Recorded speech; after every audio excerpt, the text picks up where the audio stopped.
Yeremia contohnya 11 ayat 5. Sehingga aku dapat menepati sumpahku kepada nenek moyangmu, begitu pula hendaknya amin.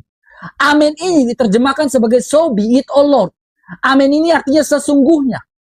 Dalam pernyataan-pernyataan Yesus di dalam perjanjian baru, dia sering memunculkan kata depannya dengan sebutan sesungguhnya aku berkata kepadamu. Karena dia adalah sang amin. Makanya dia bilang sesungguhnya, sesungguhnya, sesungguhnya. Karena amin ini artinya sesungguhnya. Yesus adalah sang amin. Nah, itu poin pertama. Poin kedua, pertanyaan dari Pak Ustadz adalah terkait dengan dari mana Yesus Kristus tahu tentang hal itu semua. Yohanes tahu tentang hal itu semua.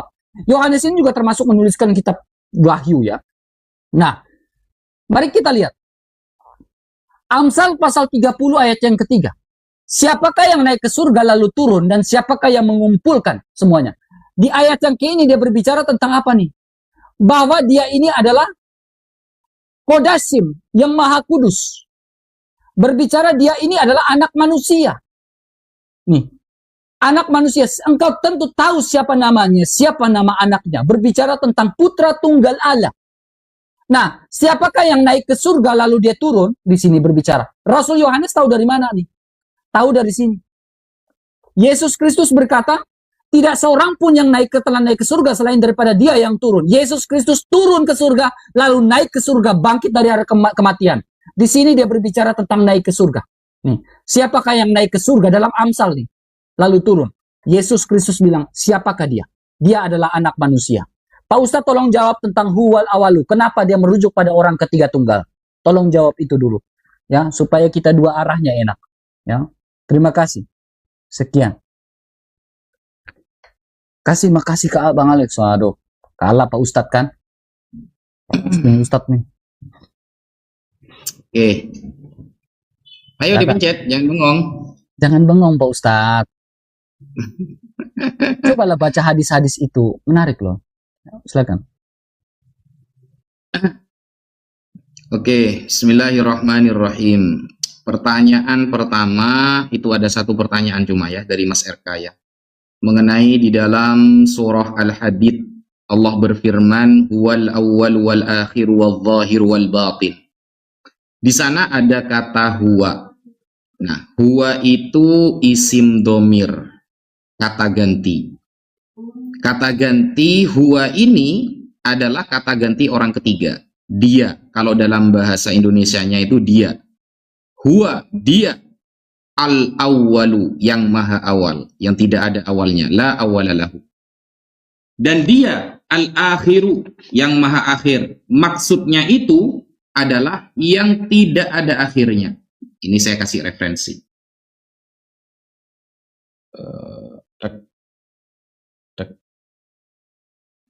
Nah, ini kitab yang sama ya dengan tadi ya.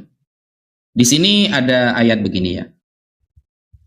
Huwal awwalu, dialah yang maha awal, alladzi labtida'a liwujudihi, yang wujudnya itu tidak ada awalnya.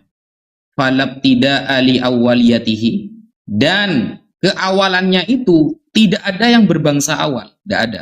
Memang ada tanpa awal. Wa huwa al-akhir, dan dia yang maha akhir, alladzi lantiha'a liwujudihi, yang kekal, tidak akan pernah punah, tidak akan pernah rusak, dan tidak akan pernah tiada. Falantiha'a li akhiriyatihi, dan ujungnya itu ya tidak ada akhirnya, maksudnya baqa, kekal. Nah, huwa ya, kata huwa ini teman-teman, ini kan domir munfasil. Kalau kita artikan secara Indonesia itu artinya dia.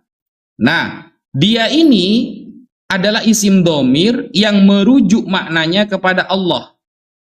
Karena kalau ini merujuk kepada selain Allah tidak pantas.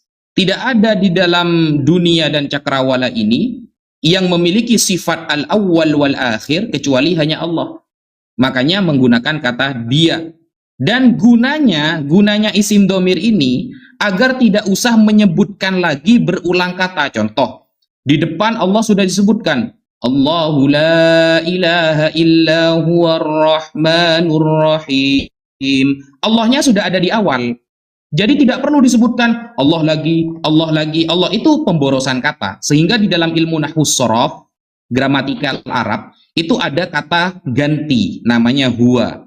Ketika Allah sang maha pengasih dan maha penyayang, maka cukup menggunakan kata ganti huwa, dan dia al-awwalu yang maha awal, maksudnya alladzi labtida'a liwujudih. Tidak ada permulaan dalam wujudnya. Seperti itu. Kalau disebutkan Allah saja, saya tadi bermain di rumah Mas RK, lalu Mas RK pulang ke rumah tetangga, lalu Mas RK, masa Mas RK semuanya? Itu pemborosan kata. Makanya di dalam ilmu nahwu shorof ada istilahnya kata ganti, sehingga cukup menggunakan dia. Mas RK pergi ke pasar, kemudian dia mengikuti pamannya pergi ke masjid. Nah, pakai dia, bukan Mas RK seperti itu terus gitu ya. Dan ada pertanyaan dari saya, Mas RK. Untuk pertanyaan yang tadi kan belum terjawab ya. Saya bertanya begini, Mas RK. Yohanes tahu dari siapa? Membaca apa Yohanes itu? Kok tahu kalau Yesus itu pada mulanya firman, firman bersama Allah, firman adalah Allah? Tahu dari mana Yohanes itu? Karena semua murid Yesus gak ada yang tahu. Cuma Yohanes saja yang menulis seperti itu. Itu belum dijawab. Referensinya Yohanes itu dari apa? Kemudian Mas RK tadi mengatakan sesuatu yang dimulai dengan definite artikel ho, logos, maka dia maksudnya adalah Yesus. Kalau seperti itu standarnya Mas RK, berarti di dalam Markus 4 nomor 15 dikatakan, lalu iblis datang dan mengambil firman yang baru. Jadi iblis datang mengambil firman yang baru, lalu ditaburkan kepada mereka. Kalau kita lihat di dalam teks aslinya Yunaninya, di sana menggunakan definite artikel juga, hologos dalam bahasa Yunani. Berarti Yesus masa Tuhan pernah diambil sama iblis? Kan tidak cocok, Mas RK. Kan seperti itu. Kalau dalam perjanjian baru yang berbahasa Ibrani ya, Brit Hadasah, itu kan tertulis hadafar. Kalau dalam Yunaninya hologos. Berarti pernah diambil setan berarti Tuhan, Mas RK berarti. Kalau seperti itu statementnya. Sekian.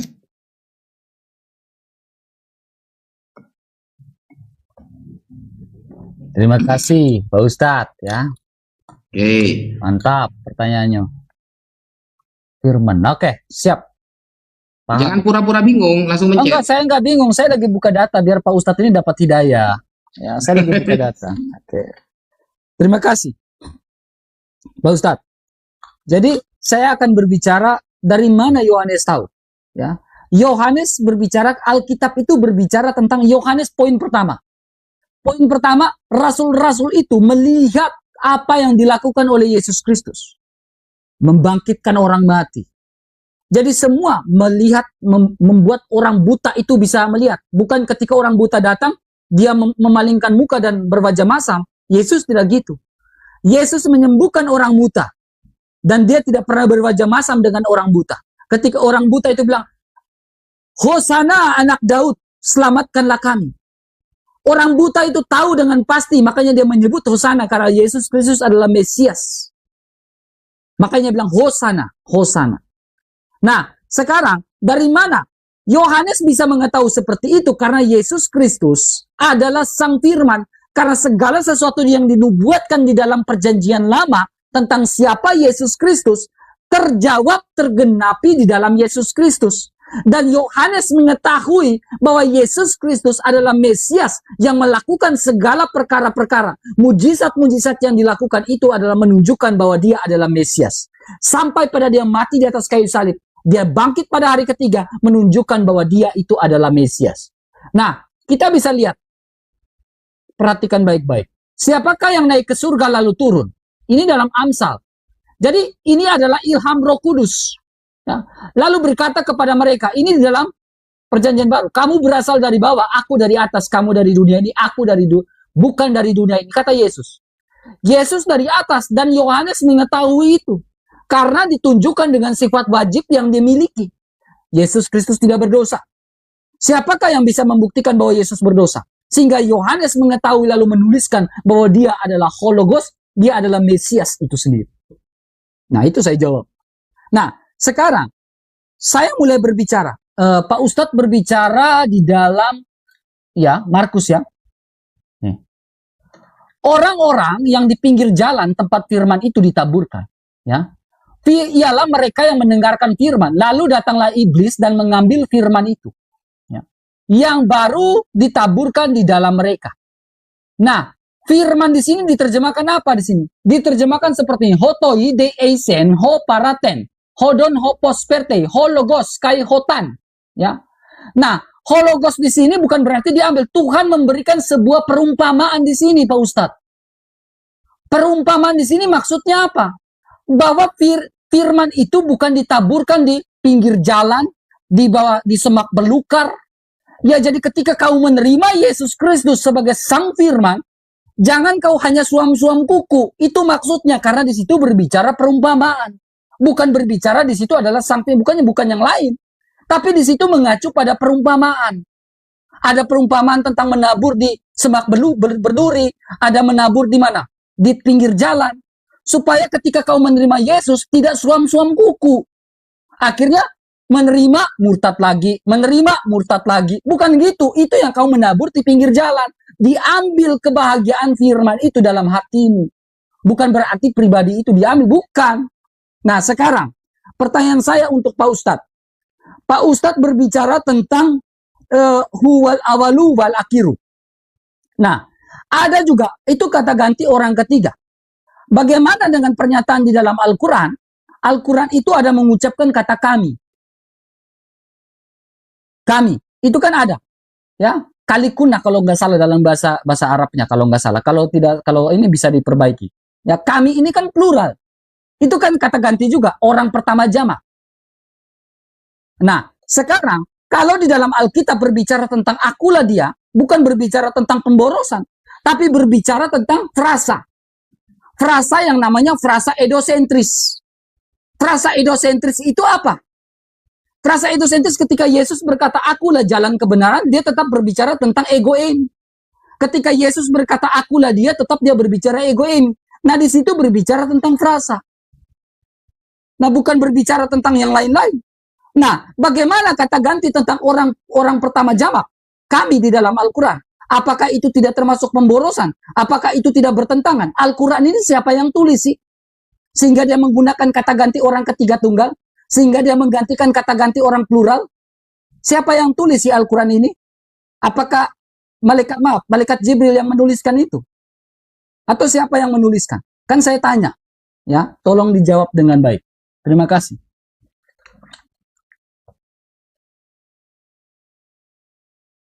Mantap, teman-teman. Wah, kalah kita, guys. Pencet, Pak Ustadz. Jangan bengong. Bengong dengan poinnya. Bengong karena menang. Jangan bengong, Pak Ustadz. Pencet. Jangan bengong. Pencet. Gas. Ya. Bismillahirrahmanirrahim. Pertanyaan saya tadi dijawab oleh Mas RK, teman-teman. Ini saya ulangi jawabannya ya. Saya kan nanya begini ya. Saya itu nanya begini. Yohanes itu tahu dari siapa kalau Yesus itu pada mulanya firman, firman bersama Allah, lalu firman adalah Allah. Mas RK ini punya dua jawaban yang berbeda sebenarnya. Di awal yang di akhir dan di akhir itu gak sama, teman-teman. Yang pertama dia jawab begini. Ya karena Yohanes tuh memang tahu bahwa Yesus ini turun dari surga, naik ke surga dan turun dari surga, kata dia. Dia itu tahu katanya. Justru itu yang saya tanyakan, tahunya dari mana gitu loh. Kok bisa? Dan ini disaksikan para rasul. Kalau disaksikan para rasul, seharusnya hal-hal yang momen seperti itu ditulis. Ternyata buktinya hanya Yohanes yang nulis itu. Dan yang lain tidak pernah dalam fakta sejarah, Mas RK ya. Dalam fakta sejarah, Markus, Yohanes, Lukas, kemudian Paulus menceritakan tentang momen seperti itu. Gak ada. Cuma Yohanes saja. Gitu loh. Sehingga seolah-olah itu hanya pengakuan pribadi dia, gak ada referensi dia. Kalau dia, lalu Mas Eka yang kedua bilangnya dinaungi Roh Kudus. Karena di Amsal diceritakan bahwa Yesus beginilah, begitulah ya. Hikmat Salomo itu ya. Di Amsal 20 ya, yang dibawa oleh Mas RK. Ada tak referensi bahwa Yohanes itu pernah mempelajari Amsal? Kan gak ada gitu loh. Yang saya tanyakan itu referensinya Yohanes gitu loh. Yang saya tanyakan itu referensinya Yohanes. Kalau dia tahu sendiri, dia kan tahu sendiri, dia melihat sendiri. Coba lihat kalimatnya. Pada mulanya firman, firman bersama Allah, firman adalah Allah. Pengetahuan ini seharusnya pengetahuan yang tertulis, bukan persaksian. Karena kalau dia menyaksikan, contoh ya, dia menyaksikan Yesus turun dari surga. Berarti yang dia saksikan cuma turunnya. Dia menyaksikan Yesus diangkat ke langit. Berarti yang disaksikan cuma ke langitnya. Sedangkan ayat itu lengkap, Mas RK. Pada mulanya firman. Lalu bersama-sama Allah. Kemudian dia adalah Allah. Nah, kok lengkap banget gitu loh.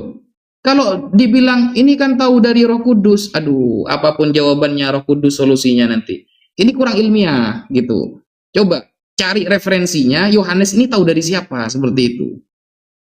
Karena yang lain nggak ada yang nulis gitu loh. Saya takut itu hanya ungkapan pribadi saja, asumsi pribadi. Karena yang lain nggak ada yang nulis seperti itu. Kemudian di dalam apa namanya tadi itu ya, Markus 4 nomor 15. Mas RK bilang itu bahasa perumpamaan. Ditaburkan itu bukan maksudnya tidak berulang bagaimana, perumpamaan katanya. Oke. Jurus kedua setelah Roh Kudus adalah kata perumpamaan. Sekarang saya tanya Mas RK, ilmu apa yang Anda kuasai untuk memahami sebuah kalimat perumpamaan dalam ayat Bible? Kalau di dalam Al-Quran, kita punya namanya ilmu balaghah. Ilmu balaghah dibagi menjadi 3 bab. Ada ma'ani, ada bayan, ada badiah. Itu ada babnya, ada musnad, nanti ada musnad ilaih, majaz, isti'aroh, itu ada. Kalau Bible, kalimat itu diketahui bahwa perumpamaan dan maknanya begini, atau kalimat itu secara literal dan maknanya begitu, itu menggunakan ilmu apa, Mas RK? Khususnya terhadap Markus 4 nomor 15 itu. Anda memaknai seperti itu apa ilmunya? Masuk majaz apa? Atau isti'aroh, majaz mufrad, majaz murakkab, atau yang lain? Kalau Al-Quran ada ilmunya, namanya ilmu balaghah. Nah, kalau Mas RK tadi memaknai seperti itu, pakai ilmu apa itu? Wiro Sableng kah? Atau yang lain? Nah, seperti itu ya. Kemudian Mas RK, tadi Mas RK sudah mengakui teman-teman ya, bahwa ketika iblis datang mengambil firman yang baru, ternyata dalam Yunani juga tersebut hologos. Mas RK di awal sudah berstatement teman-teman, sesuatu yang diawali definite artikel logos berarti maksudnya Yesus. Berarti Yesus pernah diambil oleh setan, iblis. Berarti lebih hebat iblis daripada Yesus. Kan seperti itu. Nah, jadi pertanyaan saya, memahami Markus 4 nomor 15 bahwa itu perumpamaan dan dimaknai sebagaimana tafsiran Mas RK, itu menggunakan ilmu apa? Itu yang pertama. Kemudian saya jawab pertanyaan Mas RK. Kata kami itu sama dengan huwa. Itu isim domir namanya, kata ganti. Itu namanya plural of majesty. Mengagungkan diri. Selesai. Siap. Jauh kali. Wah, kalah nih. Oke. Jangan nangis. Siapa yang nangis? Oh, kok sudah pilek Baru soalnya. menang sekali senang dia. Oke. Ya enggak, soalnya pilek sampean kok nangis gitu loh. Oke, saya ya. Ya. Oke. Jadi saya pikir kalau berbicara tentang perumpamaan, ya, nih Ustaz. Yesus seringkali menggunakan sebuah perumpamaan dalam sebuah penyampaian Injil Kerajaan Allah. Ya. Jawabnya kepadamu, telah diberikan rahasia Kerajaan Allah.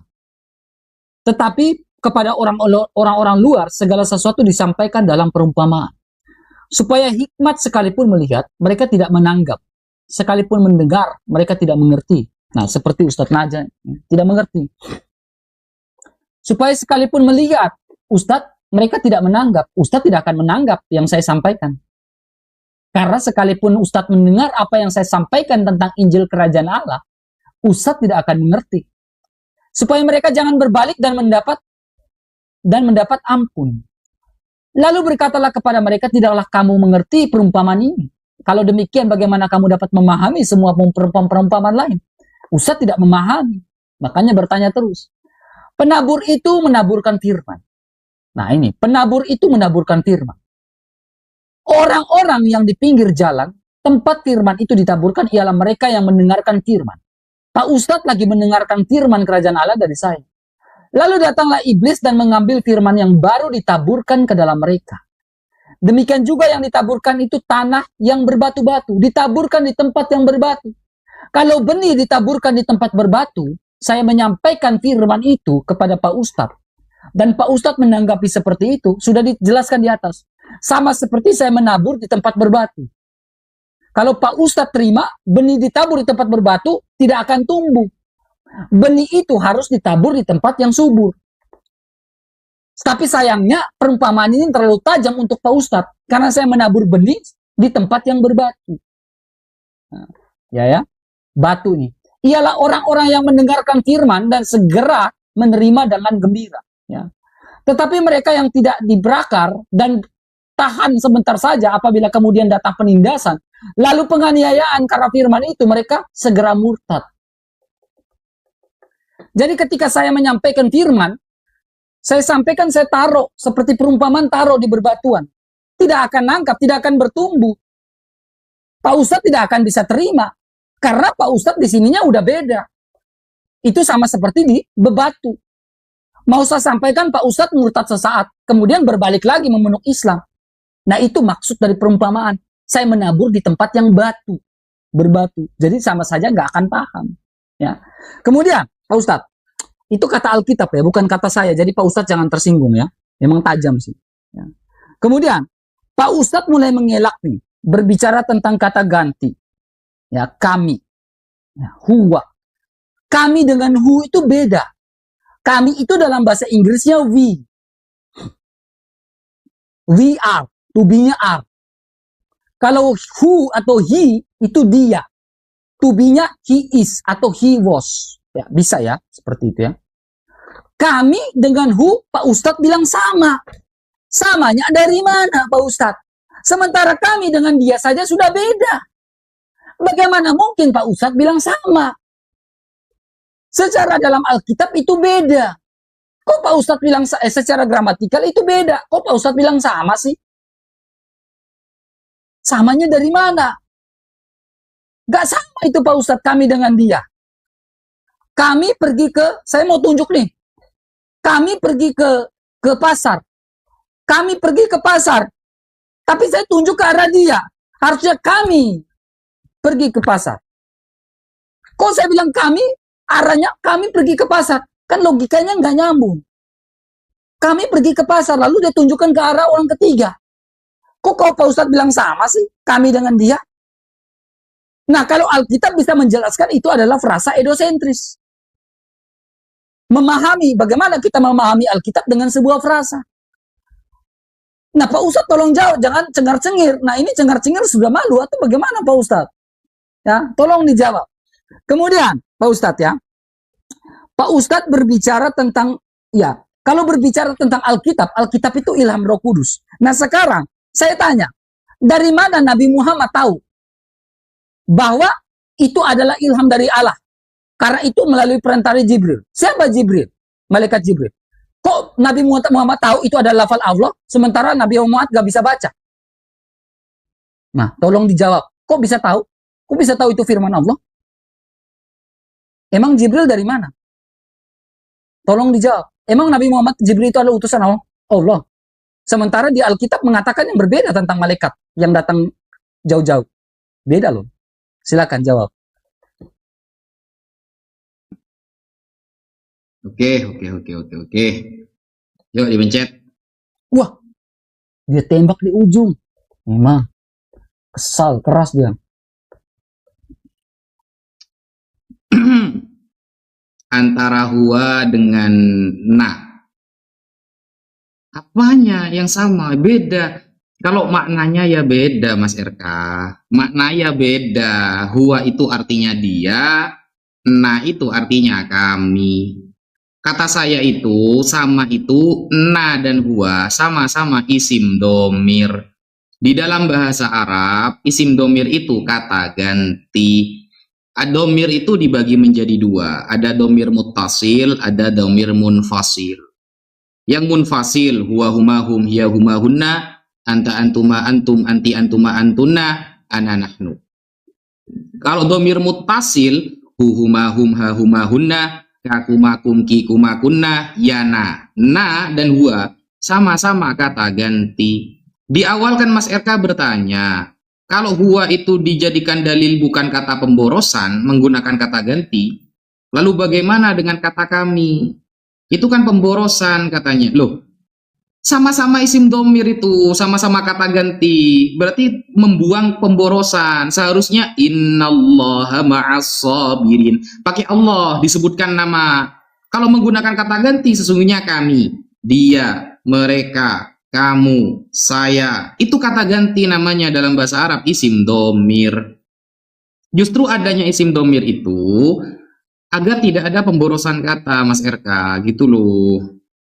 Nabi Nuh aja menggunakan kata kami di dalam Al-Quran. Dan Mas RK, begini.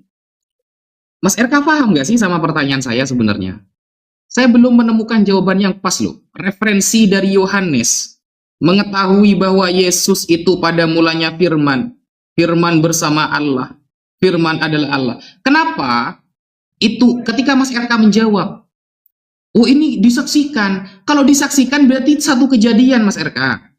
Kalau disaksikan berarti satu kejadian. Entah Yesus yang terangkat ke langit atau yang turun ke langit. Tapi kalau sampai mengatakan pada mulanya firman bersama Allah. Dan dia adalah Allah. Padahal Yesus sendiri mengatakan dalam Yohanes 8 nomor 55. Ditulis ya. Yohanes 8 nomor 55 Yesus dengan tegas mengatakan, padahal kamu tidak mengenal dia. Kalian tidak ada yang mengenal dia. Hanya aku yang mengenal dia. Dan aku menuruti firman-Nya, kata Yesus. Aku menuruti firman-Nya dengan tinta merah. Yohanes 8 nomor 55. Yesus secara tegas bahwa kalian tidak ada yang mengenal dia. Kok bisa Yohanes mengenal? Rinci lagi pengenalannya itu. Pada mulanya firman, firman bersama Allah, firman adalah Allah. Rinci banget gitu loh. Berarti menentang perkataan Yesus, kalian tidak mengenal dia. Kan seperti itu. Kemudian Mas RK begini, kalau Mas RK itu, saya kan tadi nanya ya, Markus 4 nomor 15 itu menggunakan ilmu apa dalam bahasa perumpamaan? Perumpamaan ini kalau kita mau arahkan ke bahasa Arab itu majas atau isti'aroh. Contoh di Al-Quran ada kalimat begini Mas RK. Yauma yukshafu an sakin. Hari di mana betis disingkapkan. Banyak orang yang mengatakan, oh ini berarti Tuhan punya betis dong. Di dalam surah Al-Qalam.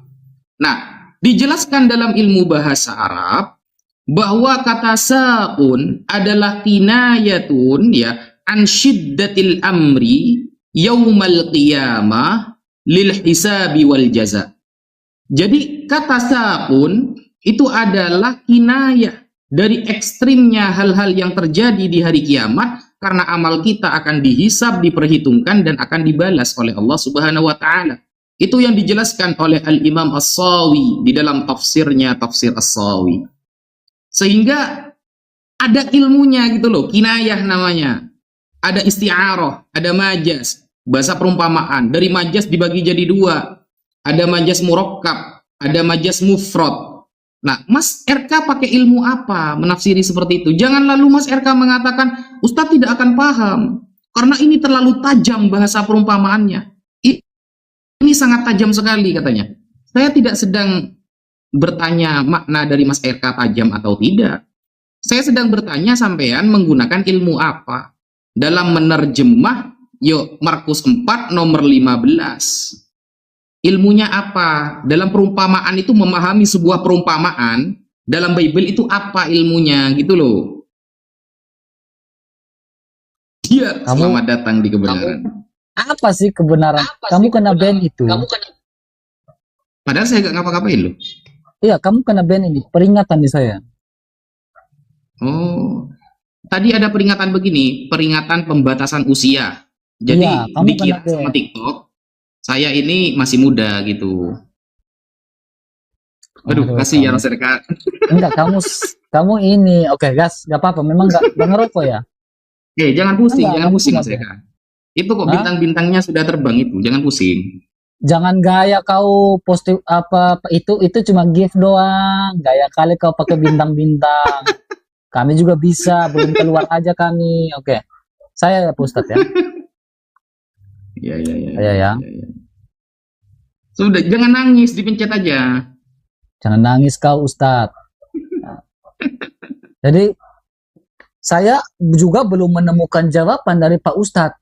Kok kayak lari-lari jawabannya ini juga gitu kan? Ya, ya lari-lari jawabannya Pak Ustadz ini. Jadi saya juga belum menemukan jawaban. Gini ya, Pak Ustadz. Ini Al-Hadid ayat 3 ya. Di sini dia bilang dialah, lah, dia. Nah, dialah yang maha awal, maha akhir. Dia ini siapa? Orang ganti ketiga tunggal. Harusnya seperti Yesus dia bilang aku. Tetapi karena berbicara Al-Quran ini siapa yang tulis sih? Kok dia bilang dia? Karena di sini ada pembahasan antara Yesus dengan Yohanes. Yesus bilang aku lah. Yohanes menyebut ini dia memang aku, si aku. Ada tanda kutip. Ya. Sehingga kita memahami dalam tata bahasa. Tapi di sini dia bilang dia. Al-Quran ini, makanya saya bilang Al-Quran ini siapa yang tulis? Kok dia bilang orang ganti ketiga tunggal? Siapa yang nulis Al-Quran ini sehingga dia merujuk ke arah orang ketiga? Harusnya Al-Quran bilang aku, karena Al-Quran ini firman Allah. Nah, dan malaikat Jibril sebagai perantara. Apakah malaikat Jibril yang menulis Al-Quran ini sehingga dia bilang dia menggunakan kata ganti orang ketiga tunggal? Apakah malaikat Jibril yang menyatakan dia sehingga Al-Quran ditulis? Kalau bilang Al-Quran ya aku, firman Allah, firman kekal, bako. Nah, kok di sini dibilang dia kata ganti? Nah, Yesus Kristus berkata, akulah dia. Ini dalam Al-Hadid. Dialah yang maha awal. Yesus bilang, akulah dia itu. Dalam Yohanes pasal 8. Akulah dia itu. Jika kau tidak percaya bahwa akulah dia itu, kau akan mati dalam dosamu. Jadi Yesus menggunakan kata ganti orang pertama tunggal dan kata ganti orang ketiga tunggal sebagai sebuah keterangan penekanan bahwa dia itu betul-betul si aku. Nah, tetapi di sini Pak Ustadz bilang domir dan lain-lain. Nah, di sini harusnya dia bilang akulah dia. Tapi kenapa dia bilang hanya penggunaan orang ketiga? Lalu ada kata kami lagi kalau di penggunaan Al-Quran lain-lain. Kami ini jamak. Kami ini seperti siapa sih? Allah kamu itu jamak atau Allah kamu itu siapa? Kalau jamak berasal dari mana itu? Kok bisa Allah kamu jamak? Ya katanya dia itu yang wahid. Ya. Wa ilahukum ilahu wahidun. Ya. Nah, kalau dia itu wahidun, dia itu satu tunggal, berarti harus menggunakan singular. Lah kenapa dia bilang wa ilahukum ilahu wahidun, tetapi di situ gunakan kami. Plural. Wahid itu kan satu. Gak mungkin dua. Gak mungkin tiga. Kecuali berbicara tentang ehad. Ahad pasti akan berbicara tentang mia, duo, ya, karena ada esmen, itu ekad. Nah, di situ dia bilang kami, sementara dia bilang wa ilahukum ilahu wahidun. Satu, wahid, tidak ada duanya, satu, tunggal, only. Nah, kalau only, kenapa dia bilang kami? Nah, ini logikanya gimana? Coba jelaskan secara gramatikal. Dia bilang Allah kamu dalam Al-Quran, tiba-tiba dia bilang wahidun. Tiba-tiba kalau wahidun berarti tunggal. Kenapa dia bilang jadinya kami? Tiba-tiba dia bilang dia orang ketiga tunggal. Memang tunggal, tetapi ada kami. Lah ini tunggal atau jamak? Kok tiba-tiba di situ bilang wahidun? Nah, ini kan logika falasi kalau secara gramatikal. Bagaimana Pak Ustadz menanggapi secara gramatikal? Dia bilang wahidun, tetapi tiba-tiba dia bilang kami. Wahidun kan satu. Kok tiba-tiba jadi kami dalam Al-Quran? Harusnya konsisten dong Al-Quran. Kan dari Allah. Konsisten dong. Bagaimana Pak Ustadz menanggapi ini? Selamat datang di kebenaran. Dor Pak Ustadz. Tolong dijawab pakai gramatikal. Ya. Itu dor itu coba logikanya jalan nggak? Wahidun. Tiba-tiba jadi kami plural. Lah, katanya wahidun. Kok di situ tulis kami? Nah, ini tolong mulai berpikir yang normal ini. Apa jawaban secara gramatikalnya ini? Tolong dijawab. Dor, selamat datang di kebenaran, Pak Ustadz. Selamat datang di kebenaran. Jangan kabur. Jangan nangis, Pak Ustadz. Jangan nangis. Mukanya udah kayak gak ceria gitu. Kenapa, Pak Ustadz? Gak usah nonton yang di atas ya, biar gak sakit hati. Jangan nangis, Pak Ustadz. Aduh, yang di bawah udah panas itu. Pencet. Jangan bengong, pencet.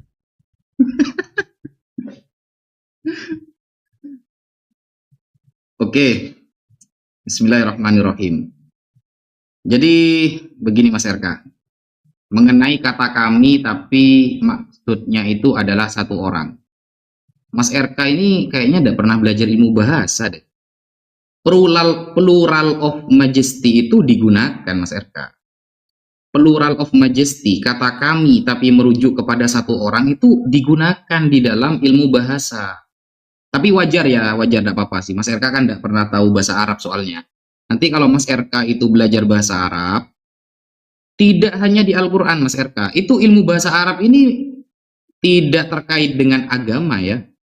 Orang Kristen pun banyak yang bisa berbahasa Arab ketika dia orang Arab atau belajar gramatikal Arab. Kata kami, inna bertemu dengan domir muttasilna, bacaannya inna, sesungguhnya kami. Plural of majesty itu digunakan oleh semua negara. Kami berjanji bahwa kami akan melaksanakan, yang ngomongnya kepada dirinya, maksudnya kepada dirinya. Kami menetapkan bahwa Undang-Undang Dasar tahun 1945 RK adalah keturunan PKI, seumpama ya, seumpama. Ya itu maksudnya ya dia, bukan kami banyak orang, dia saja. Itu namanya ilmu bahasa, plural of majesty. Hal seperti itu hal yang receh Mas RK. Ya, receh itu cuma ilmu bahasa itu. Kalau Mas RK paham, di dalam bahasa Arab itu ada yang namanya lil mu'azzam nafsah. Jadi domir nahnu atau domirna yang berarti kami, itu maknanya adalah lit ta'zim, lil mu'azzam nafsah, pengagungan diri. Kata pengagungan diri itu digunakan dalam ilmu bahasa Arab, tapi ya susah. Mas RK ada belajar bahasa Arab soalnya. Itu loh. Jadi saya mau menjelaskan ini seolah-olah pertanyaan Mas RK wow gitu. Ternyata ya gak wow banget. Itu ilmu bahasa kelas MTS itu. Lil mu'azzam nafsah namanya, pengagungan diri. Kemudian pertanyaan saya begini Mas RK. Saya belum menemukan jawaban yang pas ya. Referensi Yohanes dari mana ketika dia itu mengatakan pada mulanya firman bersama Allah dan firman adalah Allah. Karena kalau kita lihat di dalam Kisah Para Rasul 4 nomor 13, Mas RK, Petrus dan Yohanes itu dikatakan apa?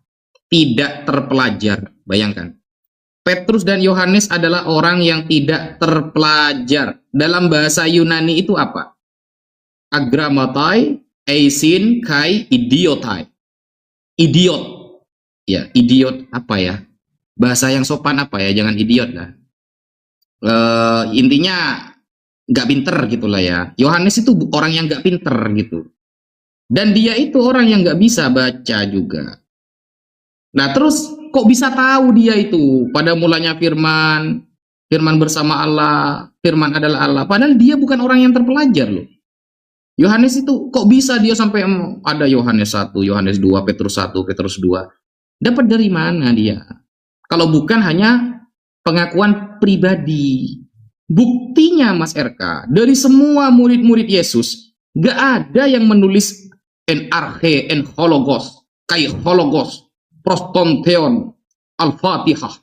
Gak ada seperti itu Mas RK. Murid-murid Yesus gak ada yang seperti itu.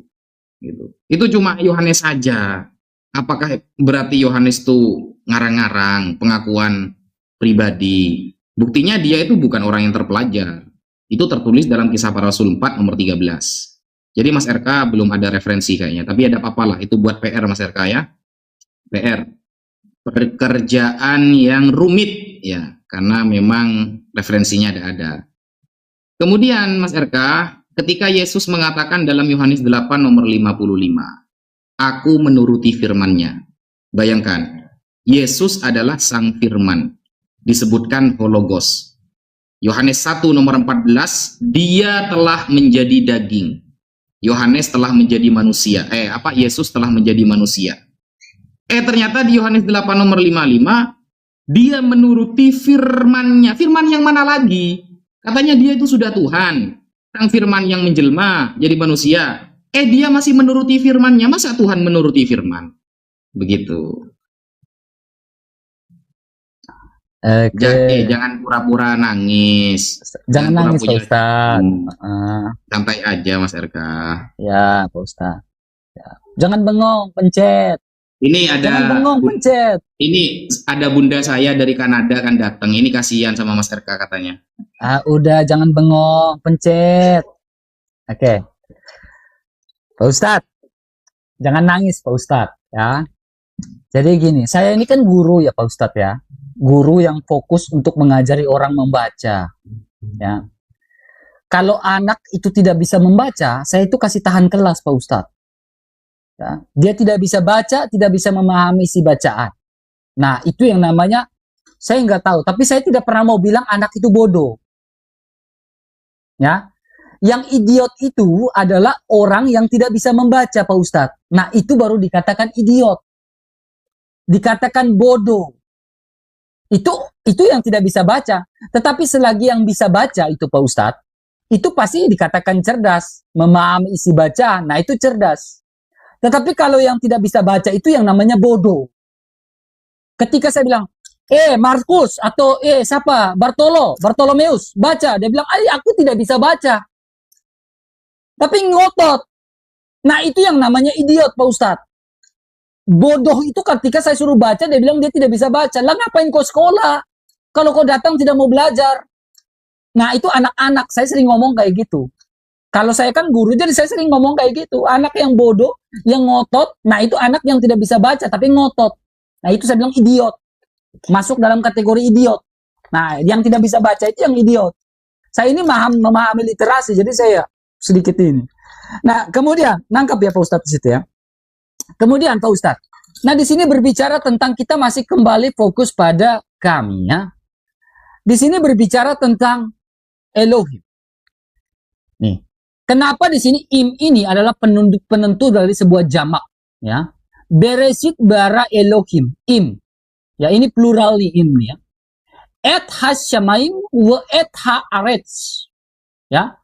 Haaretz. Ini haaretz. Kenapa di sini dia bilang menggunakan im plural? Karena di sini berbicara tentang wayomer, berfirmanlah Allah. Di sini dia berbicara tentang warwah, ya. Nah, Alkitab berbicara tentang kami karena di situ berbicara Allah menggambarkan tentang siapa dirinya, bagaimana Allah itu. Sehingga dia bilang wayomer, warwah. Makanya di situ penanda im. Karena di dalam diri ada Allah, ada roh, ada firman. Makanya wayomer im Elohim, ha Elohim.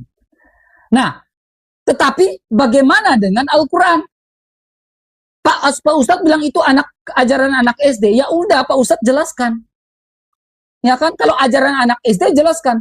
Wa ilahukum ilahu wahidun, wahid. Lah kenapa jadinya kami? Lah dia itu kan laisa kamislihi syai'un. Allah itu tidak serupa dengan makhluk apapun. Dia itu wahid. Dia itu tunggal.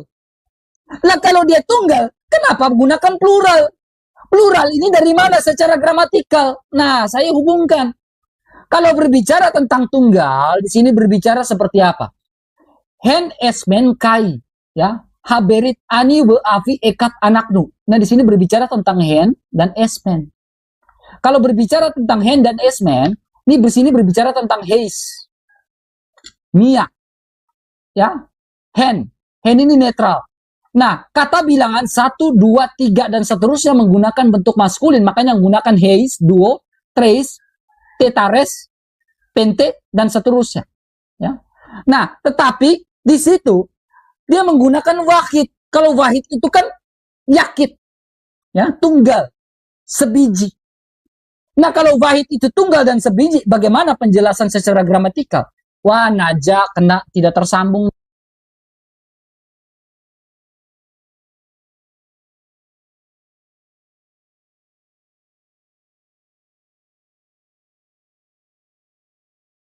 Pelanggaran itu kamu. Gak ada suara. Gak ada suara kamu. Ada yang report kayaknya. Saya nggak ngapa-ngapain padahal. Ya, oke. Lanjut. Sudah, waktunya berapa tadi? 2 menit, sisa 2 menit. Yuk. Oke. Nanti ini 2 menit kita ini ya. Soalnya Pak Ustadz kena pelanggaran nanti berdampak ke saya nanti. Iya, iya, Berdampak iya. ke saya nanti. Langsung anu Live aja. saya. Oke, saya langsung ya. Nanti Pak Ustadz ya. 2 menit ya. Pak Ustadz bisa hitung ya. 2 menit ya. 26, 27, 28. 28 ya. Oke. Nah, saya mulai hubungkan ini ya. Di sini berbicara tentang apa nih? Ini tentang gramatikal. Ya. Saya pingin Pak Ustadz menjelaskan. Nah, kalau berbicara tentang ekad, pasti akan berbicara tentang heis, duo, dan lain-lain. Contohnya, satu keluarga. Bapak, ibu, dan anak adalah satu keluarga. Nah, berbicara tentang ekad. Nah, tetapi kalau bicara tentang yakid atau wahid, jangan pegang kepala Pak Ustadz. Peningnya. Kalau berbicara tentang yakid, tadi nyari jawaban nggak nemu. Lanjut. Oke, kalau berbicara tentang yakid itu tidak ada yang lain-lain lagi karena dia tunggal, tidak ada 2, 3, 4, nggak ada. Nah, kalau di situ dia berbicara berarti bukan jamak, betul-betul satu, sebiji. Dia bilang wa ilahukum ilahu wahidun. Wahid. Kecuali dia bilang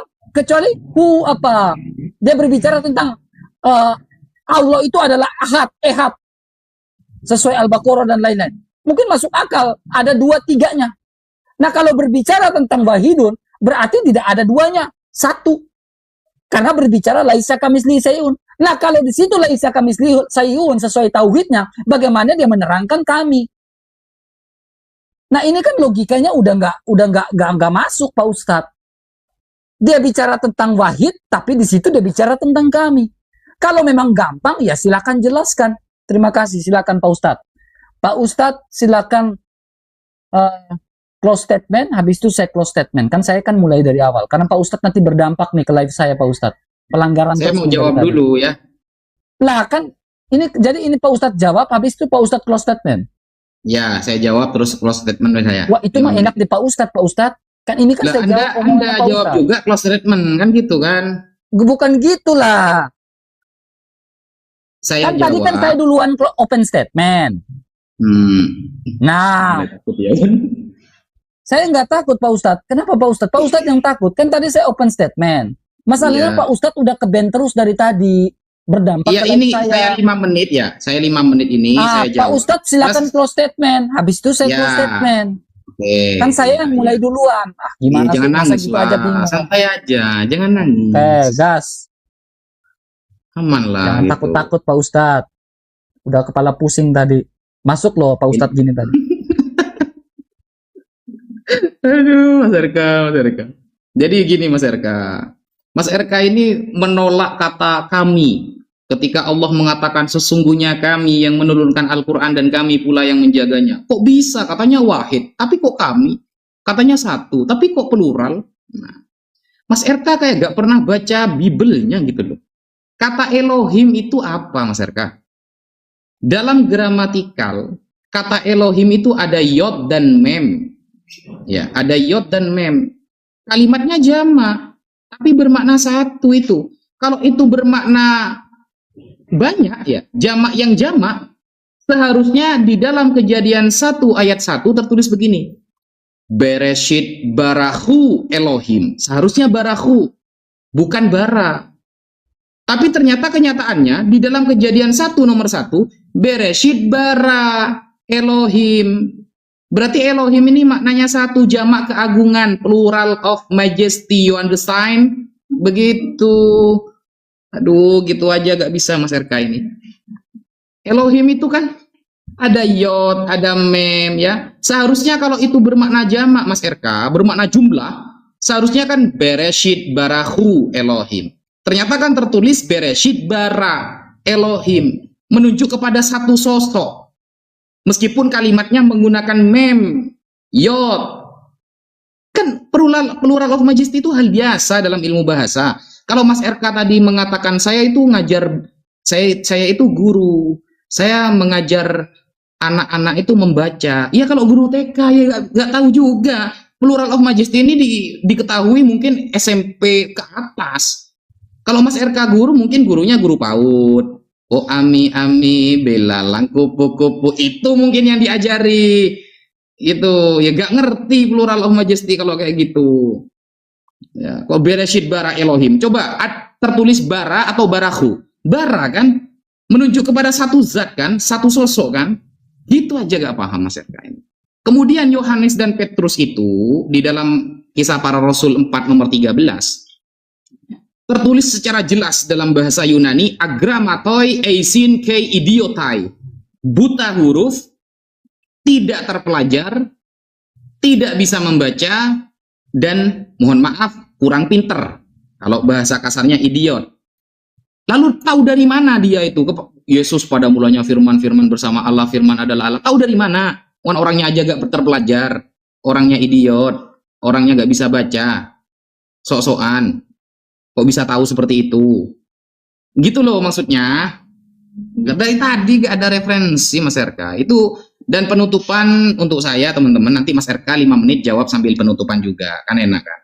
Penutupan dari saya ya tadi sudah saya jelaskan dari kitab Qul Hadhihi Sabili yang ditulis oleh Sayyid Muhammad bin Alwi Al-Maliki Al-Hasani Al-Makki mengenai Al-Quran dengan menggunakan dua makna. Ya. Kalau tadi ada istilah kan katanya laisa kamitslihi syai'. Allah itu tidak sama dengan apapun. Kenapa menggunakan kata kami yang seolah-olah itu berjumlah dan lain sebagainya begini dan begitu. Nah, sepertinya saudara kita ini tidak memahami maksud Allah tidak sama dengan apapun itu apa.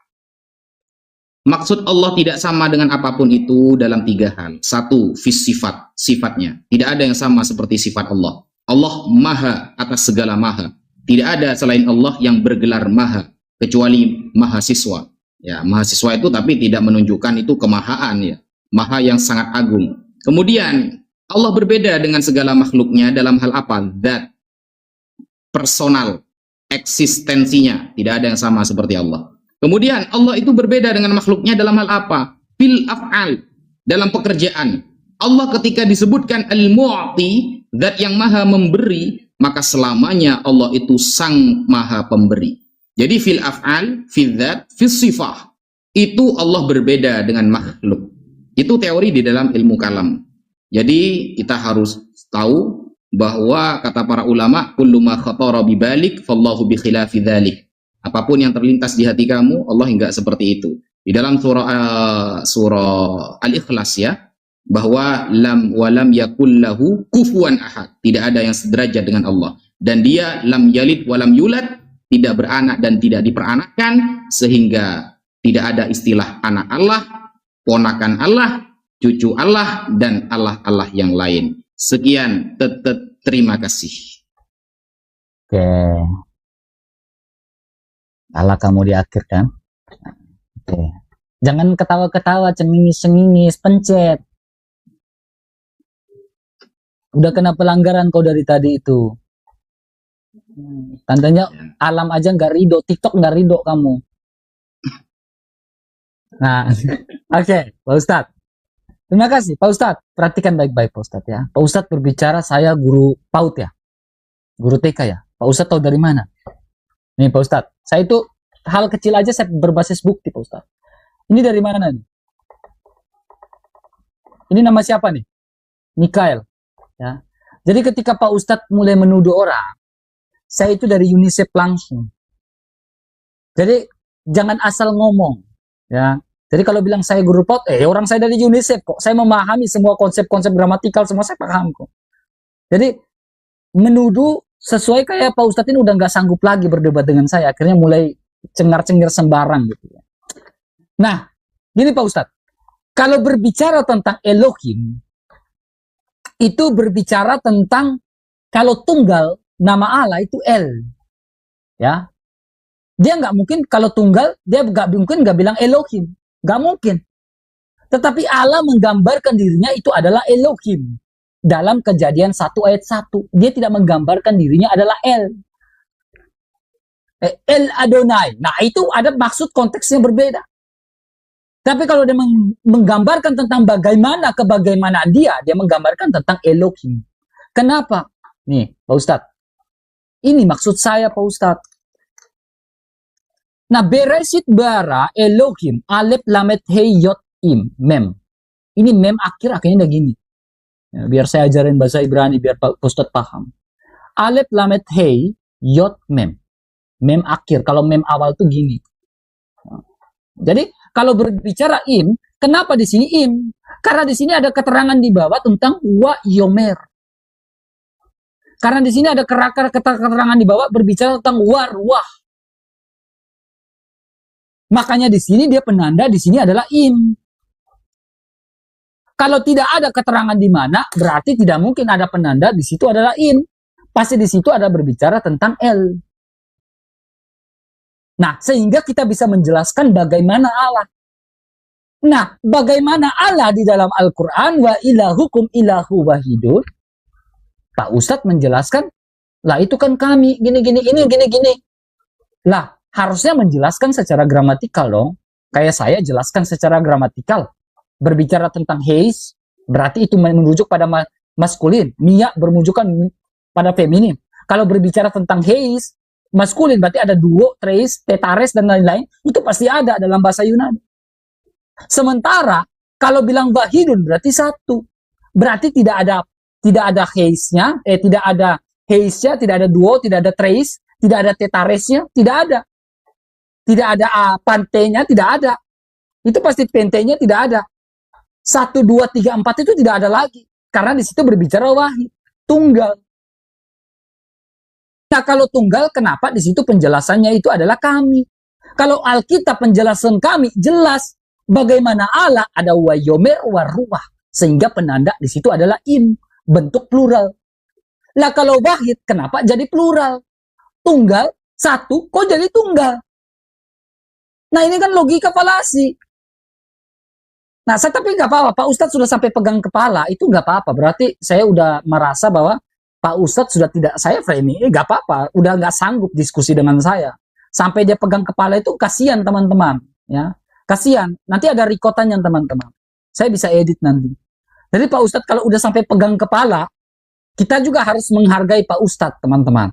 Jangan sampai dia Paramex, jangan sampai dia Bodrex. Kasihan teman-teman, dia udah nggak sanggup berpikir. Ya, masalah ini dia udah nggak sanggup. Jadi kita perlu menghargai Pak Ustadz. Tetapi terima kasih banyak Pak Ustadz. Nah, inilah diskusi yang saya senang, saya sukai dari Pak Ustadz Wafi dan juga Nandar, ya saya senang. Ya, kalau mau berdiskusi, berdialog, ya jangan seperti kayak siapa namanya itu, CCA itu. Nah, itu jangan seperti kayak gitu. Ya, kalau dia memahami Unang Soleh. Ya, Unang Soleh. Kalau dia memahami hadisnya, ya kita senang dia menjalankan hadisnya, dia menjelaskan hadisnya, dia menjelaskan Al-Qur'annya. Kita senang mendengarkan edukasi, oh ini Al-Quran ternyata gini ya, Islam ternyata gini ya. Nah, tetapi menjelaskan kitab orang tapi tidak mau menjelaskan kitab sendiri, bagi saya itu nggak fair. Tetapi saya apresiasi buat Pak Ustadz Wafi, pertahankanlah diskusi seperti ini. Ya kita ketawa-ketawa meskipun ada kepanasan, Pak Ustadz sampai pusing lawan saya, ya udah nggak apa-apa Pak Ustadz ya. Terima kasih. Wabillahi taufik wal hidayah buat Pak Ustadz dan kita semua. Amin. Ya. Alhamdulillah. Alhamdulillah Pak Ustadz. Udah selesai, alhamdulillah. Jangan ketawa-ketawa, malu-malu kali Pak Ustadz. Ya. Dia sedang menghibur diri sebenarnya, guys. Dia menang 960 dia ya, guys ya. Luar biasa. Ya, dia belum tahu ijazah saya itu. Kalau udah bukan jangan dari kayak Sinanda, udah selesai debat masih ngomong. Udah selesai debat selesai. Nah, biar adil. Oke. Makasih Pak Ustadz ya. Nanti kan ada WA saya tuh. Ada. Jangan takut balas WA saya Pak Ustadz. Kayak takut-takut sekali balas WA saya. Kayak gemetaran gitu kalau balas WA ini. Bukan, karena setiap hari itu orang yang pengen WA saya itu ribuan. Jadi punya Mas RK itu tertutupi oleh tiang lasak gitu. Songong kali dia ini. Songong kali dia. Songong kali Pak Ustadz. Tapi saya apresiasi. Terima kasih. Hebatlah Pak Ustadz kalau diskusinya. Saya senang. Terima kasih. Edukasi. Ya, oke. kita lanjut lain waktu ya. Ya, maaf salah-salah kata Pak Ustadz ya. Ya, sama-sama Mas RK. Ah. RK. UNICEF aja dipamerin. Oke teman-teman, sebelum kita berakhir, seperti biasanya saya promosi dulu bagi teman-teman yang ingin membeli produk minyak wangi yang saya buat sendiri. Ini ya. Bagi teman-teman yang Lihat Bang, itu tanda koma Bang. Ya, coba. Oh, Ya. kamu pakai tanda koma. Ya, Lihat supaya ia menjadi Tuhan. Baik. Oke, kalau kamu mengikuti itu, dengar ya. Pada mulanya firman, koma, firman telah menjadi Allah, koma. Allah, koma Allahmu. Gimana itu coba? Kalau mengikuti koma. Lihatlah Bang, maksudnya koma itu apa? Tahu Abang Janganlah koma itu, gitu. definisi koma itu tahu nggak? Itu apa? Pada mulanya firman, koma. Ya udah, nggak usah diskusi masalah koma. Kita kan di sini ngerti koma. Maksudnya jangan botol juga Bang untuk. Iya, nggak apa-apa Bang. Kita botol di sini Bang. Ajarin kita Bang. Biar kita botol. Bang. Oke, sekarang kembali ke topik. Tuhan Anda sebenarnya itu menurut Pak Blender, Tuhan Anda itu 1 atau 3? Silakan Bang. Ini kalau menurut iman Kristen, Tuhan itu 3 Bang. Oh 3, Tuhan itu 3. Hari ini jujur aku Mantap, jujur. Hakikatnya itulah kesatuannya. Satu-satu ya. Bang Ojo. Pak Salman, Silakan satu-satu. satu-satu. Pengajaran Pak Bejo, satu-satu. Pak Bejo, udah diakui Pak Bejo. Tuhannya 3 udah dapat. jujur. Jujur. Begini Bang Andi, kalau dia mengakui Tuhan itu 3, Yesus mengajarkan Sema Israel, Tuhan itu cuma 1. Jangan dibuang terus, ikutin aja Bang. Jangan dibenturin, biarin. Nah, oke. Ya, silakan Pak Blender. Nah, saya jawab Bang Bejo dulu. Saya jawab Bang Bejo. Boleh? Ya terserah.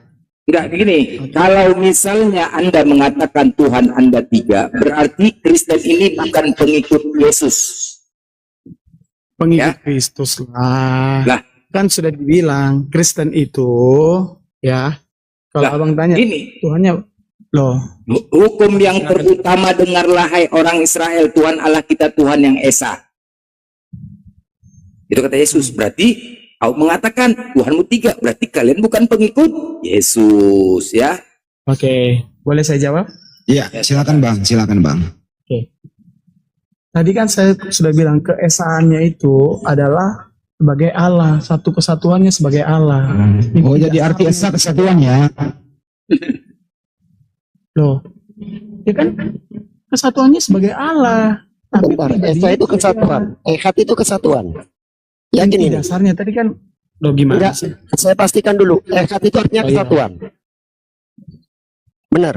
Esa itu bukan Ehad, kesatuan, Bang. saya nggak bilang Esa. Di situ Adonai Elohenu Ehad. Ehad itu kesatuan. Itu kalau Abang tanya yang Adonai itu nama-nama Allah ya, Bang. Abang Saya tanya merujuk kata kemana Ehad. ini? Yang dibawa Bang Blender tadi adalah Mark 12:29. Adonai Elohenu Adonai Ehad. Ehad itu kesatuan atau satu? Coba tunjukkan dulu teksnya. Loh, teksnya itu mengutip dari Ulangan 6 nomor 4. Shema Yisrael, Adonai Elohenu, Adonai Ehad. Ehad itu kesatuan atau satu? Itu nama kalau Adonai itu Saya nama nggak Allah. bilang Adonainya. Gini, Saya tanya kata Ehad. nggak bisa Abang tunggal hanya Ehad begitu nggak, itu nggak bisa. Ehad itu artinya satu atau kesatuan? Abang nggak bisa hanya tunggal Ehad aja gitu, nggak bisa. Nggak bisa Itu katanya. mencari- Nggak bisa. Itu dikatakan Adonai Elohenu Ehad. Tuhan Allah kita Ehad. Satu atau kesatuan Ehad itu? Nggak bisa menjawab. Kalau menurut Nggak bisa menjawab, dia dijawab aja. Itu sah, udah selesai. Nggak bisa jawab dia. Jangan dipaksa juga.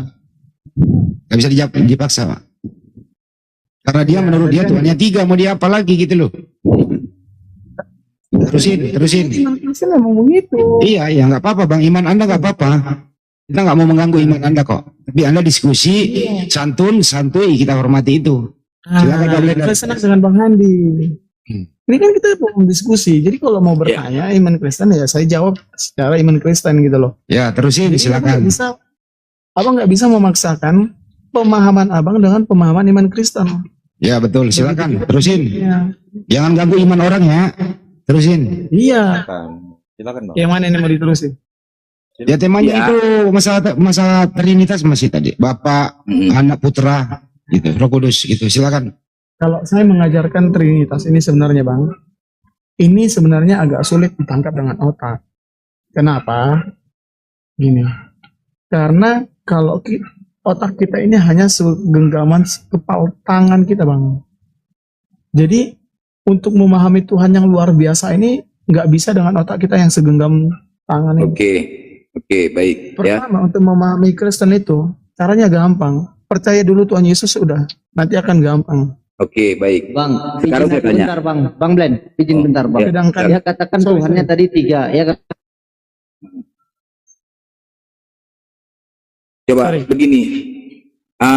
Gini loh konsepnya. Kan Tuhan itu kan untuk seluruhnya, ya kan? Tuhan tidak bisa dilihat, Tuhan tidak bisa didengar. Ya. Artinya Tuhan tidak kelihatan. Bagaimana mungkin kalau kita sulit untuk memahami tentang ketuhanan, bagaimana kita mau yakin terhadap Dia? Paham Anda kan? Ketika kita sulit untuk memahami Tuhan, bagaimana kita mau yakin terhadap Dia? Sedangkan Dia tidak terlihat dan tidak bisa didengar. Paham kan? sekarang saya Menurut Anda, konsep Trinitas ini sulit atau tidak menurut Anda? Oke. Kalau iman Kristen itu Allah menyatakan dirinya dengan dua hal, wahyu umum dan wahyu khusus. Wahyu umum itu melalui apa? Melalui alam ciptaan yang sekarang ini, ya. Semuanya itu pembuatan Allah, ya. Itu wahyu umum. Wahyu khususnya penjelasannya itu. kepada Tritunggal ya Bang Ojo ya. Karena Iya. Abang bilang tadi kan Kristen beriman kepada adanya Tritunggal. Coba Abang sampaikan kalau Tritunggal Enggak, ini tunggu dulu, jangan dipotong dulu biar saya jelasin dulu toh. ya. Karena Anda kan Kristen. Ojo, jangan dipotong. Ojo. Lanjut. Kita harus adil lagi. Kita harus adil biar dia juga. Kita banyak loh di sini. Allah katanya ya, bukan Yesus ya. Ya Pak Arik. Kita banyak di sini. Beri dia porsi yang banyak, nggak apa-apa. Ya lanjut. Supaya kondusif. Ya. Kita ganti-gantian gitu loh. Saya juga senang kalau debat, maksudnya tukar pikiran begini. Jadi kalau untuk Tapi kok ada musik ini? musik apa ya?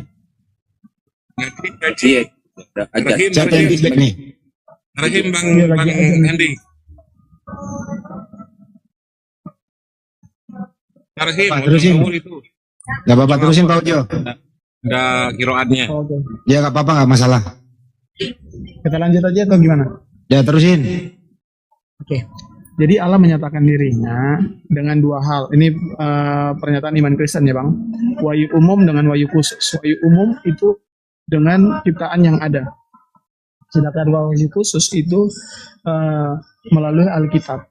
Nah untuk memahami Tritunggal itu berdasarkan apa? Berdasarkan Alkitab, tapi nggak segampang itu juga Bang. Makanya saya kalau mengajarkan orang, bagaimana kok supaya paham tentang Tritunggal, terkadang orang Kristen pun kadang belum paham. Caranya itu cuma satu, percaya Tuhan Yesus dulu, baru kau paham tentang Tritunggal. Oke, cukup. Oke, Waduh, agak berisik di sana ya. yuk lagi Di- azan Bang. Ya di mute aja dulu. Di mute aja dulu. Oke, siap.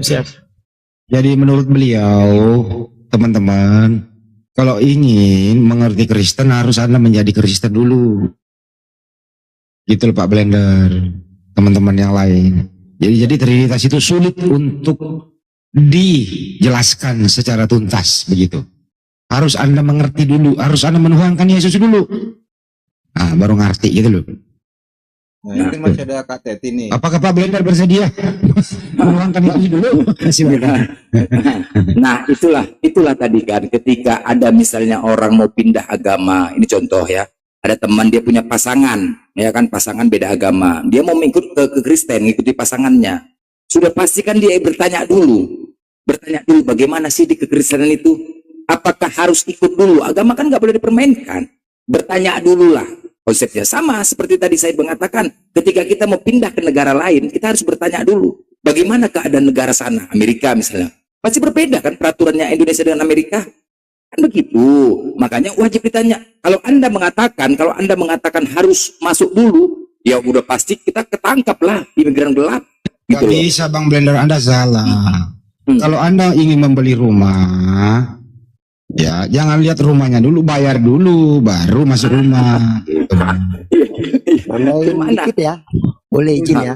Jadi gini Bang jadi Blender. Sorry.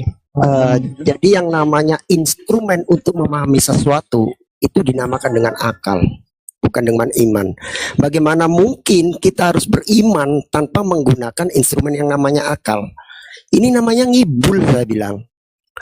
Kita menggunakan instrumen yang namanya akal untuk memahami sesuatu, bukan dengan iman. Makanya orang baru bisa beriman ketika dia berakal. Tidak mungkin orang tidak berakal itu atau gila bisa beriman. Paham sampai sini aja? Nggak bisa Mas Ben. Beriman dulu, baru dicari dulu. Beriman dulu, baru berakal. Begitu Mas Ben. Oke. Abang mau Bang Ben. Sorry. Masih ada Abang mau tahu? Sabar dulu. Jadi aku sering bantu kamu loh ini, Jo. Aku sering bantu kamu loh. Tunggu Jo, tunggu Jo. Abang Bentar, Jo. Bang Aku mau tanya sama Bang Bejo sama Kak Bang Ben. Sorry. Bentar Bang Jo. Abang, Bentar, Jo. Aku mau tanya Mungkin Bang Handi, dengan pendapat tadi. mungkin Bang Tunggu Handi ya, bisa Ted. di 11 ayat 1 dulu. Supaya iman itu tahu definisi iman itu. Ibrani 11 ayat Ayat 1. Mungkin bisa ditampilkan di layar kayaknya. Apa Bang? Apa-apa? Ibrani 11 ayat 1.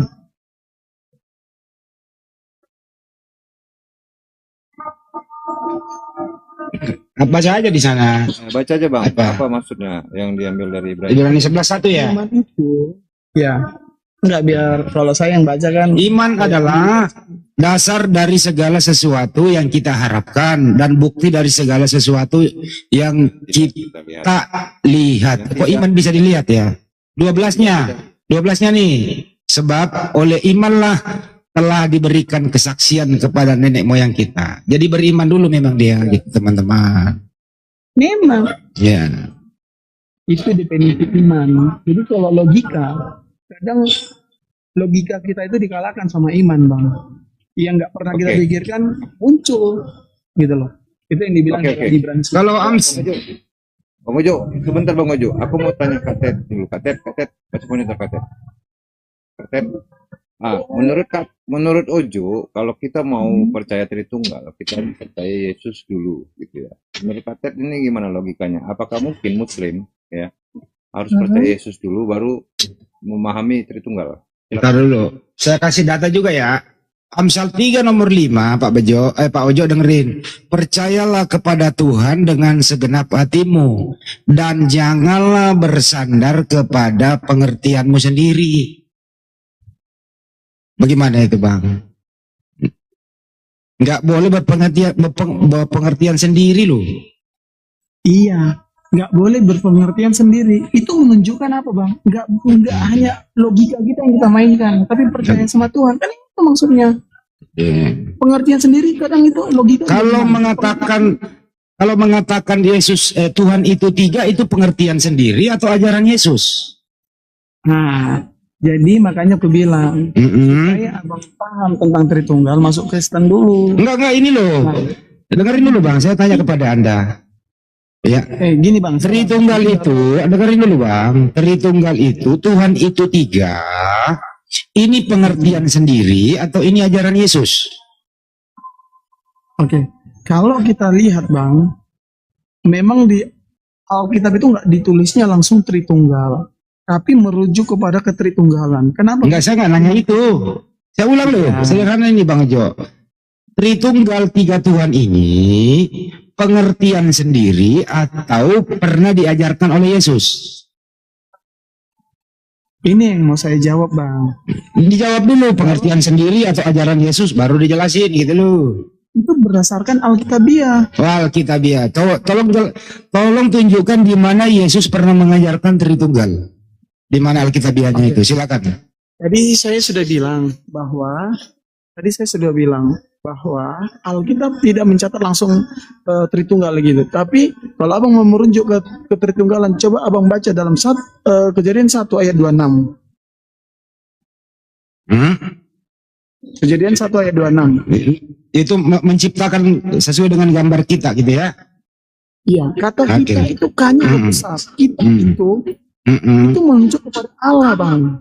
Kita itu menurut abang, Di situ Yesus ada. Enggak, Kejadian 1:26 Yesus sudah ada. ada. Oh, ada Yesus di Kejadian 1 ya. Iya. Di situ menunjuk abang. Saya mau nanya dulu. Nah, saya lihat orang yang di sini kan pemahamannya cukup bagus. Saya mau nanya sama abang dulu. Kata kita itu tunggal atau jamak, Bang? Kalau bahasa Indonesia kita itu ya banyak jamak. Jamak toh. Berarti lebih dari satu. Lebih dari satu. Iya, Ya, jadi Tuhan Anda lebih dari satu ya. betul. Oke, Tuhan Anda lebih satu. Cukup. Ini kan Asik toh. Asik yang asik. Tiga lagi, aduh. Ini politeis ini. abang nanya tadi berdasarkan iman Kristen. Ya. Iya, udah cukup. Udah kita paham kok Tuhan Anda lebih dari satu. Ya udah mau diapa? Iya. Ya silakan terusin. Itulah yang benar. Jadi sekarang begini ya. Coba Anda sebutkan satu aja. Apa sih yang kalian ikutin dari Yesus? Satu aja. Oke. Apa sih yang kita ikutin dari Yesus? Ketaatan. Taat, semua agama taat disuruh. Loh, betul. Kan tadi abang nanya, apa sih yang kalian ikuti dari Yesus? Ketaatan. Taat terhadap Oke. Dia taat sama bapaknya. Dia mati. Sebenarnya dia dia bisa aja sih enak-enakan di surga, tapi bapaknya suruh turun jadi Enggak. manusia. taat terhadap Tuhan aja. Kepada manusia enggak? Orang tua enggak? Nah, ini keimanan Kristen ini ada dua dasar. Pertama, kasihlah Tuhan Allahmu dengan segenap hatimu. Mhm. Itu iman. Yang kedua itu kasihlah sesamamu manusia. Berarti apa? Taat untuk mengasihi. Baik. Mengasihi Oke. Tuhan dan Baik. mengasihi sesama manusia. Baik, oke. Saya bacakan dalil. Lukas 14:26. Jikalau seseorang datang kepadaku, dia tidak membenci bapaknya, ibunya, saudaranya, bahkan diri sendiri, dia bukan sebagai murid Yesus. Pertanyaannya, apakah kalian sudah membenci orang tua? Coba orang baca lagi. Jikalau seseorang datang kepadaku, dia tidak membenci bapaknya, ibunya, saudaranya, bahkan diri sendiri, dia bukan sebagai murid Yesus. Pertanyaannya, apakah kalian sudah membenci orang tua kalau mau dikatakan pengikut Yesus? Apakah Tuh, bisa abang bilang dulu ayatnya untuk tadi mengasihi dalilnya. sama manusia setelah itu? Dalilnya.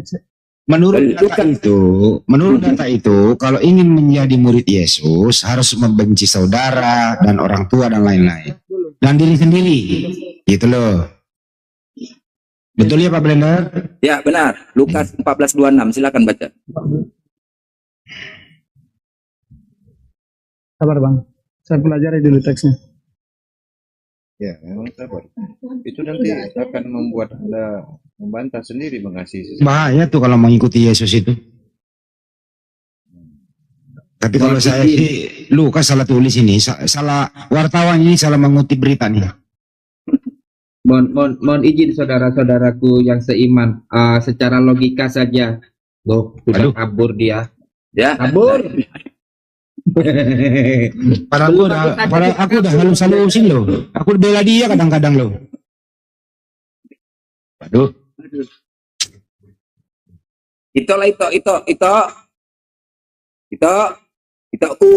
Itoku sayang. Iya bang ya. Iya.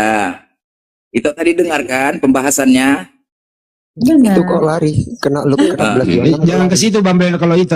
Tok, kamu setuju nggak tadi Ojo itu dia mengatakan Tuhannya 3 aja? Tok, setuju nggak Tok? Enggak setuju. Kau setuju juga dia? Tidak setuju abang. Hah? Oh tidak setuju. Iya. Masa Tuhan tiga? Dia Kristen lu itu. Dia Kristen lu itu toh.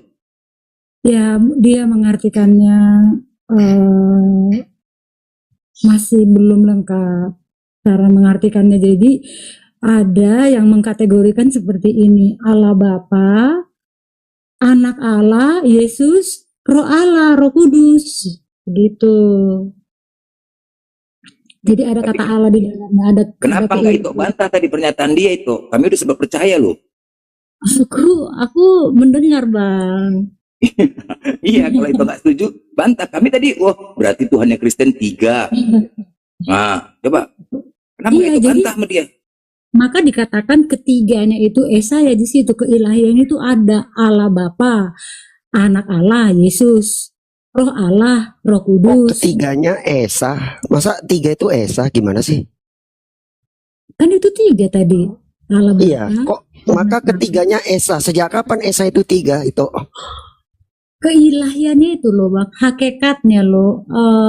Kalau bisa merupakan suatu ramuan, esensinya itu ya satu gitu. Tok gini aja Tok, kalau mau menjadi Kristen yang nggak ribet, mending pindah ke Unitarian aja dulu. Unitarian itu. Enggak gini loh, Unitarian itu Kristen juga. Ya. Yesus itu adalah utusan Tuhan, ciptaan Tuhan, yang disembah hanya Bapa. Yesus hanya utusan, ciptaan Tuhan. Unitarian loh, Kristen juga loh dia. Hampir sama dengan saksi Yehova. Jadi Oke. Yesus itu bukan Tuhan menurut mereka. Mending pindah ke Unitarian dulu biar enak. Bang, betul. Aku ini diutus oleh Bapa, kan begitu. Maka tadi udah aku menjawab Bang Blender, itu namakah Yesus itu atau apa begitu kan? Dia mengaku utusan. Itu aku tanya, Iya. itu aku tanya dulu. Diutus yang mengutus sama yang diutus beda nggak? Kalau mengutus, diutus, Beda beda. nggak? Beda. Nah, beda. Yang diutus siapa? Yang diutus Yesus namanya. Nah, berarti Yesus punya orang yang mengutus dia. Dirinya yang menjadi manusia, begitu bahasanya. Nah, di sini Gimana itu? di sini jadi Manusia dari blunder mana kamu itu. Di sini kamu jadi blunder itu. Kalau diutus sama yang mengutus itu beda, terus kamu tidak bisa memberikan sebuah arti Selamat siang. penjelasan. Ya, Bu, dengerin dulu ya, ada Unitarian. Selamat siang, Bu. Selamat sore kalau Sore ya. Sorry.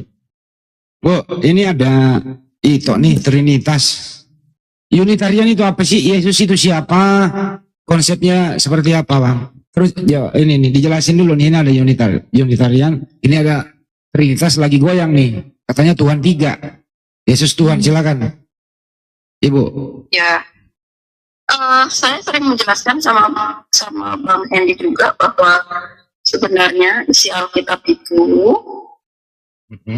tidak ada ajaran Trinitas itu, dan berkali-kali pula saya bilang bahwa Trinitas itu munculnya tahun 318 Masehi. Jadi itu dalam konsili Sinasea munculnya itu ya, tahun itu. Sebelum tahun itu muncul ajaran Trinitas yang ujungnya nyembah Yesus, kita mengingat 12 murid Yesus, dan sebelum tahun itu muncul, semua penyembah hanya kepada satu, yaitu Bapa, Allah yang Esa. Itu selaras di Markus 12 ayat 29 sampai 31. Di sana Yesus dan di Taurat mengatakan bahwa Allah itu Esa, Allah Israel itu Esa. Banyak ayat yang mengatakan bahwa Allah itu Esa. Artinya Esa itu satu ya. Ya. Bukan Trinitas atau Tritunggal. Bukan kesatuan. Ya, satu. Tidak ada kesatuan, nggak ada ajaran kesatuan itu. Memang ada kata-kata Trinitas, nggak ada. Ya, jadi memang munculnya tahun itu ya. Ya. Bapak-bapak gereja Terus, walaupun poinnya Bu, ya, poinnya Yesus itu, tetap sih. nanti dulu memang harus dijelaskan sedikit agak panjang biar memang yang Trinitas ini kadang-kadang mereka keturunan kan gitu, agama keturunan, jadi nggak mengerti asal usulnya. Nah, kalau mereka tahu bahwa asal usulnya itu hasil dari Konsili Nisea tahun 318 Masehi, nah itulah ajaran gereja-gereja Trinitas itu baru muncul. Sebelum tahun itu adalah menyembah Bapa yang satu. Dan Bapa yang satu itu, Bapa surgawi itu, Bapanya Yesus, dia punya nama, yaitu Yahweh. Ya. Jadi kalau yang Trinitas mau tahu di kitab LAI, terjemahan LAI itu, di kamus di belakang Wahyu itu ada kamus, di sana ada tulisan T, Tuhan urus besar semua, itu salinan dari Allah Israel, yaitu Yahweh atau YHWH. Ya, jadi dari situ kita bisa mengetahui bahwa yang disembah itu dia. Yesus mengajarkan sembah Bapa. Ya, jadi Kejadian sampai Wahyu, sembahan yang harus disembah Tuhan yang bernama Yahweh. Seperti itu ya. Itu kekristenan yang mula-mula sebelum muncul ajaran Trinitas. Jadi saya mengikuti ajaran yang mula-mula. Jadi kami bisa mengatakan bahwa kami adalah murid Yesus yang sejati. Nah, murid Yesus yang sejati, Tuhannya harus sama dengan Tuhan yang disembah oleh Yesus, yaitu Bapa yang punya nama Yahweh tadi. Itu ya. Lalu Yesus itu Yahudi ya, Israel ya. Yeah. Yang diperkenalkan oleh Yesus di dalam Bible itu, di dalam Alkitab, itu ya Allah Yahudi, Allah Israel yang Esa tadi. Oke. Ya, Yeah. Yahweh tadi. Makanya kalau murid Yesus yang sejati ya memang Tuhannya harus persis sama seperti Tuhannya Yesus, Bapaknya Yesus. Oke, jadi